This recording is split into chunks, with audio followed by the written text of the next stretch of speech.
I look like I'm gonna grow up to be one of those old ladies who's super eccentric and wears all of the colorful scarves and the giant glasses and the huge colorful earrings. Totally here for it. Hello readers, I'm Amy, and today we're going to discuss meta books. It's something that has really been capturing my interest lately. I don't have a ton of recommendations for meta books or many that I've read.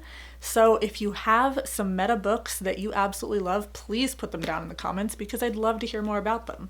Now, in asking for meta recommendations, a lot of people have been like, what even is meta? What do you mean? So I'll start with the definition on Google. It says meta is referring to itself or the conventions of its genre.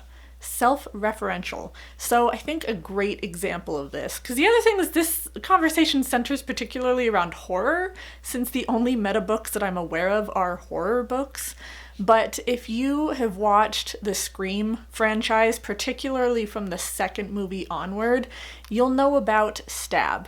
And Scream often references Stab within the movies. Scream is a slasher film. You've got this person who's going around killing people in each movie. And Stab is the franchise within the movie that centers around the events that happened during the first movie as well as the other movies.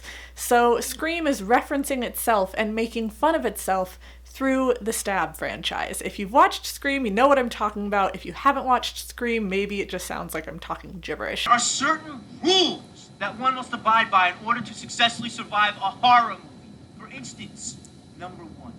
You can never have sex. Number 2, you can never drink or do drugs. And number 3, never, ever, ever, under any circumstances say, I'll be right back. Because you won't be back. I am looking for books that make references to their genre and either examine them or make fun of them. So the first time I came across a book like this is not Grady Hendrix's most popular book, but it's his release from last year, The Final Girl Support Group. A lot of people didn't like this. It's one of those times when I'm wondering if they just didn't understand it. Not that I'm saying you can't still not like it. I mean, you are totally within your rights to like or dislike whatever books you want. But I'm wondering if there were some people who missed out on understanding that this was a meta book. Each chapter is titled like The Final Girls, The Final Girls Resurrection, and The Final Girls The Last Time. Like, each chapter heading is making fun of the fact that horror franchises go on and on and on. I mean, what? I haven't seen the movies, but I've heard of this. Did we end up with like Jason in space or something? It's making fun of that. It has all of these final girls from all of these different events, similar to referencing Chainsaw Massacre and Ghostface and things like that. So it was very meta. This book examined specifically, from what I could tell, specifically the slasher genre, and took elements of that and examined them or made fun of them. And I personally had a really good time with this book. I enjoyed it. Another book that I've read recently, well, I read like half of it before I gave up because I understood the concept. I liked the concept. I was just bored because there wasn't really a lot of plot with this one. That was my buddy read with Hillary from Melted Books, and we were trying to read Devil House by John Darnielle. This book is following a true crime writer, and he moves into a house where these murders happened.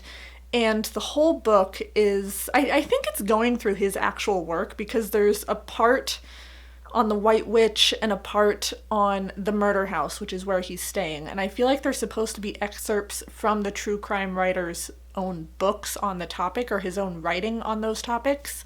And basically the book is examining true crime as a genre and the morals around it, and like, why are we writing about true crime and why are we talking about it in the way that we do? Why are we writing about it in the way that we do? And like I said, there wasn't a lot of plot to this, so I wasn't interested and didn't finish it, but the idea behind that was really cool. And this is a very meta book because it's examining true crime genres while trying to build a true crime story and be like, just ask these questions about the true crime genre. So that, again, it's like where are these meta books? I'm interested in this topic. This particular book wasn't for me, but I want to see more of this. And I ended up messaging someone on Instagram who reviews a lot of horror books, and I'm like, hey, do you have any meta recommendations based on these books?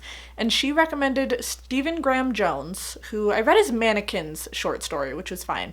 She recommended Final Girls and My Heart is a Chainsaw, said that they were very meta, so those are on my list to eventually read whenever they're available at the library or if I come across them at a book sale. But the other one that she recommended that I just finished a couple minutes ago, actually, was A Head Full of Ghosts by Paul Tremblay. This one I was actually buddy reading with my friend Demi, who also has a booktube channel. She hasn't posted on it recently, but regardless, she is one of my best friends. And A Head Full of Ghosts I listened to as an audiobook, and it was so creepy.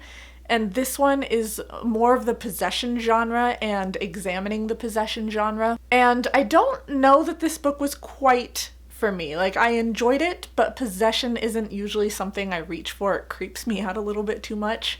But we have this woman who is telling a story about her childhood to a writer. And in her childhood, her family was on a reality TV show about her sister possibly being possessed by a demon. And interspersed throughout this book, there's also blog posts examining the reality TV show. And here again, another example where this book is examining the possession genre. It's not only talking about possession tropes, because it references movies like The Exorcist quite a bit. Editing Amy jumping in here to finish this video. I am wondering, is it a coincidence that my mic immediately goes to static when I start talking about this book? I don't know. So the sound for the rest of this video is completely trashed, so I'm gonna have to finish it off. We'll see if this clip also gets some static. But anyways, Head Full of Ghosts is really examining the possession genre. Is the possession happening at all? Is it a manipulation on the part of one of the characters? Like, what's behind the possession? What are the family dynamics of these people who are experiencing the possession? And while it wasn't a favorite, I gave it like 3.5 stars because the possession genre really just kind of creeps me out.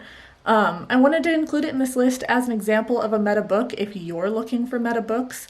If you know of any other meta books that I should pick up, please put them down below. It doesn't have to be a horror book. I just want to read some meta books. It is the genre that I am like hyper focused on at the moment.